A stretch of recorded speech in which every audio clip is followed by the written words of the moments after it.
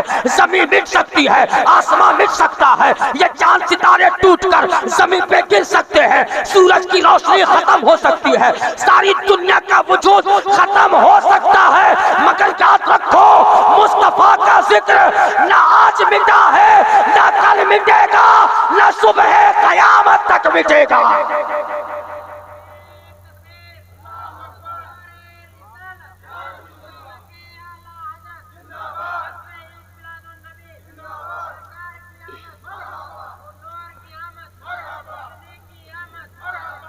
بات سمجھ میں آ رہی ہے؟ بات سمجھ میں آ رہی ہے نا؟ اب میں نے مصطفیٰ کا ذکر کر دیا ہے آمد رسول کے حوالے سے، اب میں جاؤں گا چاہوں گا کہ اپنے جوانوں کی بات کروں۔ اے میرے پیارے جوان، اے میرے 18 سال کے بچے، اگر تو کامیاب ہونا چاہتا ہے تو نبی کے دامن پر آ جاؤ، اگر تو زندگی بہتر بنانا چاہتا ہے تو مصطفیٰ نے جو باتیں بتائی ہے اس پر عمل کر لو، تیری زندگی کامیاب ہو جائے گی۔ مگر آج ہوا کیا ہے ہمارے بچوں کو؟ ان 12 سال 15 سال 17 سال 18 سال کے بچوں کو دیکھو، ہاتھ میں 15,000 کا ایک موبائل کیا رکھ لیتا ہے؟ وہ بیوقوف سمجھتا ہے کہ مجھ سے بہتر کوئی نہیں ہے، ساتھ میں 2 نشیڑی آوارہ بھنگیڑی اور کنجیڑی دوست کیا رکھ لیا، شرابی اور چرسی، وہ سمجھتا ہے کہ مجھ سے بہتر کوئی نہیں ہے۔ مگر سن تو کس کے چکر میں پڑا ہے؟ تو یہ سوچتا ہے کہ یہ دوست تجھے کامیاب کر لے گا، یہ گانجا پینے والا تجھے کامیاب کر دے گا، مگر سن جب تو مر جائے گا، تیری موت ہو جائے گی تو 2 دن وہ تیرے غم میں آنسو بہائے گا کہ وہ میرا سہیل نام کا لڑکا بڑا اچھا دوست تھا، یہ میرا فلانا مشتاق نام کا لڑکا اچھا دوست تھا، یہ میرا بہتر دوست تھا، 2 دن تیرے غم میں وہ آنسو بہائے گا، خدا کی عزت کی قسم گارنٹی کے ساتھ بولتا ہوں، 2 دن وہ آپ کے غم میں آنسو بہائے گا، تیسرے دن جب وہ قبرستان سے گزرے گا تو وہ بیہودہ دوست سلام کر کے بھی نہیں گزرے گا کہ اسی قبرستان میں میرا دوست بھی دفن ہے، چلو چل کر کے ذرا فاتحہ پڑھ لے، چلو چل کر کے اس کے لیے دعا کر لے۔ بتاؤ اس کے ساتھ تو نے پوری رات کبھی گزاری تھی؟ اس کے ساتھ تو نے دن کے اجالے میں کہیں گھومنے گیا تھا؟ کبھی تو بائک ریسنگ کے نام پر آوارہ گردی کیا تھا اسی کے ساتھ؟ کبھی چائے کے اڈے پر اس کے ساتھ آوارہ گردی کیا تھا؟ مگر تیرے مرنے کے بعد تو تیرا دوست بھی تجھے بھلا دیا ہے، تیرا کوئی کام آنے والا نہیں ہے۔ اے میرے جوان بچوں یاد رکھو، اگر تجھے کامیاب ہونا ہے اور اگر کوئی کام آنے والی ذات ہے تو قبر سے حشر تک جب ساری دنیا تجھے تنہا چھوڑ دے گی تو ایک مصطفیٰ کی ذات ہے جو یہاں بھی کام آئیں گے وہاں بھی کام آئیں گے۔ اس لیے کامیابی چاہتے ہو تو مصطفیٰ کے کریکٹر کو اپنا لو، نبی کے کردار پر عمل کر لو، مصطفیٰ کو اپنا ماڈل بنا لو، تیری زندگی کامیاب ہو جائے گی۔ جوان کیسا ہونا چاہیے تجھے معلوم ہے؟ جوان کس انداز سے ہونا چاہیے تجھے پتا ہے؟ آؤ حضرت خالد بن ولید کی تاریخ پڑھو، اس تاریخ کو ملاحظہ کرو، میں اپنے جگہ لوں گا۔ حضرت خالد بن ولید کی ذات ہے، ہزار سپاہی ان کے فوجی گروہ میں شامل ہے۔ حضرت خالد بن ولید عیسائیوں کے قلعے کو کئی روز تک محاصرہ کر لیا ہے، اب عیسائیت گھبرا رہی ہے کہ حضرت خالد بن ولید کی تلوار سے کوئی ہمیں نہیں بچا سکتا ہے، حضرت خالد بن ولید کو کیسے روکا جائے، حضرت خالد بن ولید کو کس انداز سے روکا جائے؟ جنگ کرنا تو ممکن ہے، جنگ کرنا تو ناممکن ہے، حضرت خالد بن ولید سے ہم جنگ میں جیت نہیں سکتے ہیں۔ اپنے پاپ کے فادروں کو تمام عیسائیوں نے بلایا اور بلا کر کے مشورہ کیا، مشورے میں جو بات پاس ہوئی اس کے بعد وہ تمام کے تمام حضرت خالد بن ولید کے پاس جاتے ہیں، عرض کرتے ہیں اے خالد بن ولید سننا، ہم تم سے جنگ کرنا نہیں چاہتے ہیں۔ خالد بن ولید نے کہا سن، اگر جنگ نہیں کرو گے تو یہ قلعہ ہمیں دے دو، اگر جنگ نہیں کرنا چاہتے ہو تو یہاں کی حکومت ہمیں دے دو، اگر ہم سے لڑنا نہیں ہے یا تو جنگ کر لو یا تو پھر یہ قلعہ دے دو، یا ہم سے لڑو یا تو پھر یہاں کی حکومت ہماری ہوگی۔ اس وقت تمام عیسائیوں نے کہا خالد سننا، ہم تم سے لڑنا نہیں چاہتے ہیں، تجھے کیا چاہیے؟ یہاں کا قلعہ چاہیے نا، یہاں کی حکومت چاہیے نا، یہاں کا سب کچھ تیرا ہونا چاہیے نا؟ کہا ہاں، یہاں کی حکومت اسلامی حکومت ہو، یہ قلعہ ہمارا ہو جائے۔ عیسائیوں نے کہا سن، اگر چاہتے ہو یہ قلعہ تمہارا ہو جائے